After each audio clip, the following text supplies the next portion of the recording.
When we get involved caring for people that can't care for themselves, we begin to know the heart of God, because God really cares about people who are physically poor.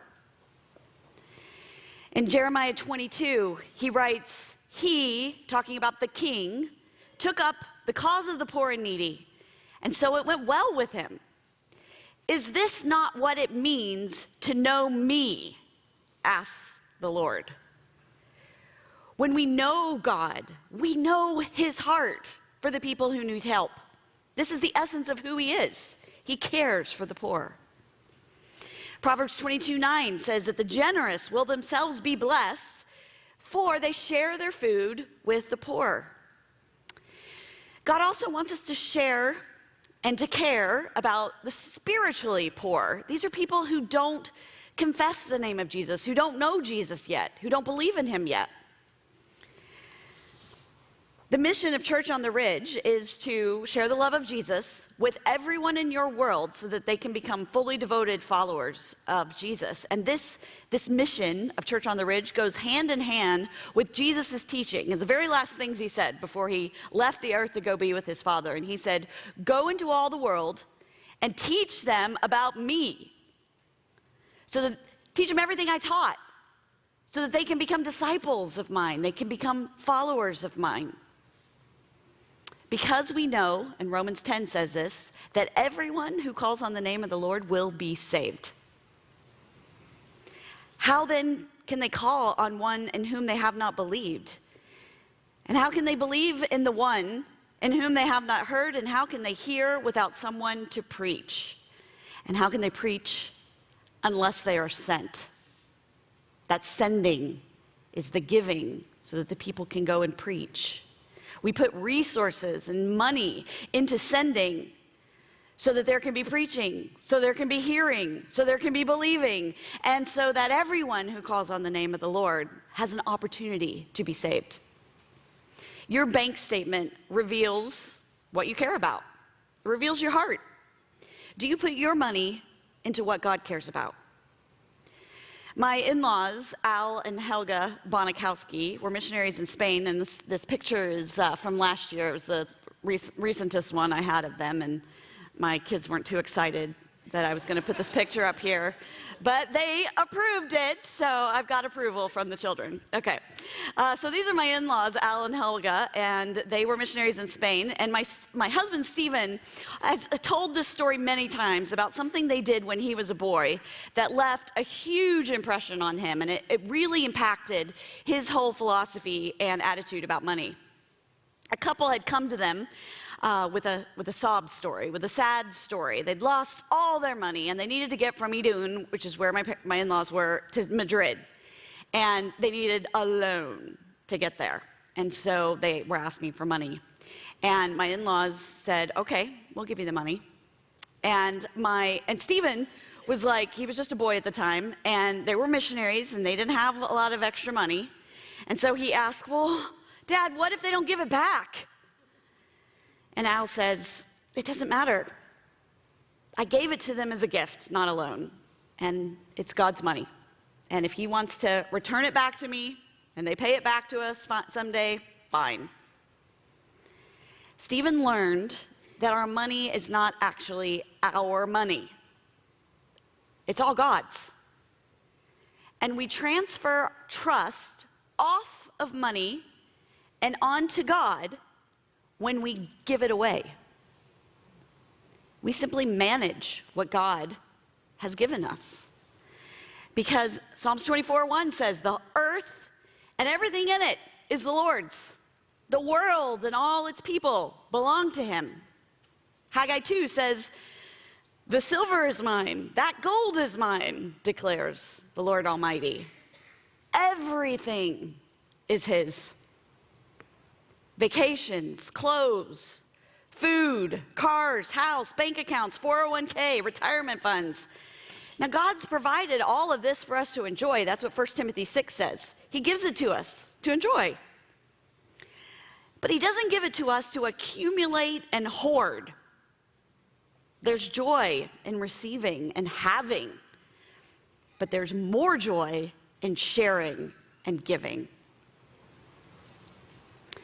2 Corinthians 9 says that you are enriched. You're made rich. You're made wealthy. You're given things in every way so that you can be generous on every occasion.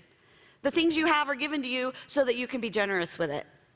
And through us, your generosity will result in thanksgiving to God. You have money so that you can become the through person. You have possessions, you have things, so you can be the through person, the one who passes God's riches on to others. I want you to imagine if you wanted to send a blanket to someone.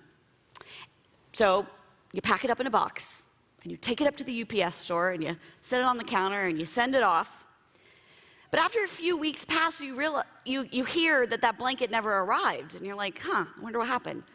So you trot back up to the UPS store, and you poke around a bit, and you look in the back, and you see that delivery guy is wrapped up, snuggling in your blanket. What are you doing? Why did you keep my blanket? And the guy answers, well, if you didn't want me to keep it, why'd you give it to me in the first place? Huh? You don't understand your job. That blanket wasn't for you. You're just the middle guy. You're the middleman. You're the delivery guy. I was counting on you to get that where I needed it to go. How many times do we confuse our job and we keep the gift that was meant for us to pass along? We neglect to make God's delivery. Maybe you're thinking, I don't have wealth. I'm not really rich. I'm really struggling to make ends meet. What if I haven't been given a lot? I think Jesus would ask you, what do you have? When Jesus was teaching to a crowd of over 5,000 people, at the end of the day, the disciples started freaking out. They started to get worried because nobody had bread and this crowd was going to go hungry. And so they come to Jesus and they're like, Jesus, nobody has bread. They're hungry. What are we going to do? And Jesus says, you give them something to eat. And the disciples are like, well, that would take more than a half a year's wages. Are we to go and spend that much on bread just to give them something to eat? And Jesus says, all right, well, how many loaves do you have? Go find out. And so they go and find out and discover 5 little loaves. Bring it back to Jesus, and what does he do to them? He multiplies them to meet the need. Thank you, Millie. Go and see what you do have, Jesus says. Because Jesus will take what you have, little as it is, little 5 loaves, and he will multiply it to meet the need. My parents were also missionaries. This is Hank and Ruth Skeltema. They were missionaries in the Amazon, and my dad flew float planes to cut the time it took to travel along the winding Amazon River. He could hit 3 preaching points in a day that would normally take someone a week to get there. He saved lives by making emergency medical flights, and he aided the missionaries who lived back in the jungle. He needed a plane that could handle the rigors of the rainforest. But how could he preach to those people in remote places unless he could physically get to them? And how could he physically get to them without an airplane? And how could he get an airplane unless he had $20,000? Because that's how much a Cessna 185 on floats cost in 1964. It's $200,000 in today's money. How? And then my dad remembered the words of Jesus. What do you have? And my dad had the people of God. He had many supporting churches around the country who were supporters of his ministry and patrons of the gospel of Jesus. They cared about the spiritually poor like God does. So my dad divided up the plane into 100 different projects that people could give to, and he called it Amazon Airlift. And he invited people in the churches to purchase the wing, or buy the spark plugs, or get the handles for the door, or buy the propeller. At that time, S&H green stamps were things that people were collecting, I don't even know what they used it for, I'll be honest. Were they like food stamps?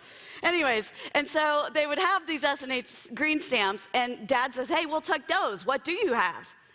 And he said, 12 books of stamps will buy the airplane battery. $15 will buy the compass. And anyone who gives $5,000 is offered a free trip with me to the Amazon. And I was just there in August, and it's a great trip. Didn't do it for $5,000 though. This is what all of Crest is doing. They are dividing up the project into things and asking you, what do you have? What can you give? This is the mission of Church on the Ridge. We share the love of Jesus with everyone. We want to reach everyone, but we start with what we do have and who we can talk to. Who is God in front of us, right? Who has God put right in front of us right now to talk to? What do you have? Go and see how you can give and watch Jesus multiply to meet the needs, because the cumulative effect of the Church of God will meet the need. At the dedication of the plane, which took place, that's the top picture, and the bottom picture is in the Amazon. It took place on a lake in Grand Rapids, Michigan, and all the people who had given to the plane were invited, and a dad came up and said, my son gave all his savings for a bicycle to go towards this airplane project. And a group walked by, and they were like, look at that propeller. That's what our middle school youth group raised money for. And the people of God put their treasure into that plane to share the good news of Jesus with people that they were never going to meet this side of heaven. And their heart followed. In the 80s, when I was a kid, we still had people coming up and saying, oh, those are the seats we helped fund. Those are the pedals that we gave towards. And that airplane was still in use, spreading the good news of Jesus up until 10 years ago when it finally got sold to another group that is using it. One girl at the dedication gave her life as a missionary when she grew up to Papua New Guinea because her heart followed that little contribution that she gave to the plane. The amount we give is not the point. It's how we view what we do have. Do you understand that you are a manager of what God has given to you? Or are you like that delivery guy, keeping warm underneath the blanket, intended for somebody else? Are you confused about what your job is? There's a parable found in Luke 12, and it's about a guy, a farmer. So I asked ChatGPT to modernize it for us, okay? So this is what ChatGPT spit out. The portfolio of a certain wealthy investor yielded an extraordinary return. As he reviewed his profits, he thought to himself, what shall I do since my current investments have grown so large and I have no room to allocate all my profits? Now, if you're a financial guy or gal or an investor, that sentence really made no sense, but we're just going to go with it, okay? All right, so then he said, well, this is what I'll do. I'll sell off all my smaller investments and consolidate my portfolio. I'll put my wealth into the biggest, highest yielding stocks and create a legacy fund, securing my wealth for decades to come. And he thought to himself, well, once I do this, I'll have financial security for many years. I'll be able to take it easy, enjoying the good life. I'll eat, drink, and be merry, knowing that my future is safe. But that night, God said to him, you fool, this very night, your life will be required of you. Then who will inherit all that you've accumulated? This is how it will be for anyone who stores up wealth for themselves, but is not rich towards God. Randy Alcorn, who's a popular writer on finances and giving, says this: you can't take it with you, but you can send it on ahead. You can save for your eternal future. Jesus teaches, do not store up for yourselves treasures here on earth, where moth and rust destroy and where thieves break in and steal, but store up for yourselves treasures in heaven. In another place, he says, give to the poor, and you will have treasure in heaven. He says in another place, provide. Do you know that 40% of Jesus' parables were about money and possessions? It's because that's where our hearts are at. And he wants our hearts to be God's. Anyways, okay. Part of that 2,300 things that I wasn't going to talk about. Another place, he's in 1 Timothy 6, Paul is talking to Timothy, and he says, tell the wealthy to use their money to do good, to be rich in good deeds, and to be generous and willing to share. In this way, when they are generous and willing to share, in this way, they will lay up treasure for themselves as a firm foundation for the coming age. When we take our earthly money and we give it to the poor, the physical poor, the spiritual poor, that's how we save up and store our money for our future lives in God's kingdom. Imagine a man died and went to heaven, and he's standing at the pearly gates, and this man believed in Jesus. He had trusted in him. He believed he is who he said he is. He gave his life to him, made him the boss of his life, showed up at the pearly gates, and Peter is there to let him in. Why is Peter always at the gates? Do you guys know why that is? There's a verse in the New Testament where Jesus says he's giving the keys of heaven to Peter, so that's why we kind of always put him there in the jokes. All right, so Peter's there, and he's like, welcome, welcome, faithful servant, and the guy comes in, and Peter starts walking along the golden streets of heaven, and they're looking at mansion after mansion, and oh, that's a beautiful estate, and another beautiful estate. And they get to the end of the road, and Peter stops in front of this shack and kind of motions to the guy, and the guy's like, wait a minute, I think I'd be more comfortable in one of those mansions. Why do I just get a hut? And Peter shrugs and says, well, we did the best with the money you sent us. Now, we don't know if it's going to go into houses. That's just kind of a funny way to look at it. We don't know what the treasure is actually going to look like in heaven, but we're told it's there. We are citizens of God's country. And I think many times we get confused that God's country, God's kingdom, heaven, is like clouds with singing and harps all the time. It sounds kind of boring. But Jesus tells us he's going to make a new earth and a new heaven. And this earth isn't going to be corrupted by all the broken things and all the wicked people and all the corruption. It's going to be a great place to be. There is more to living this life, and we can send treasure on ahead.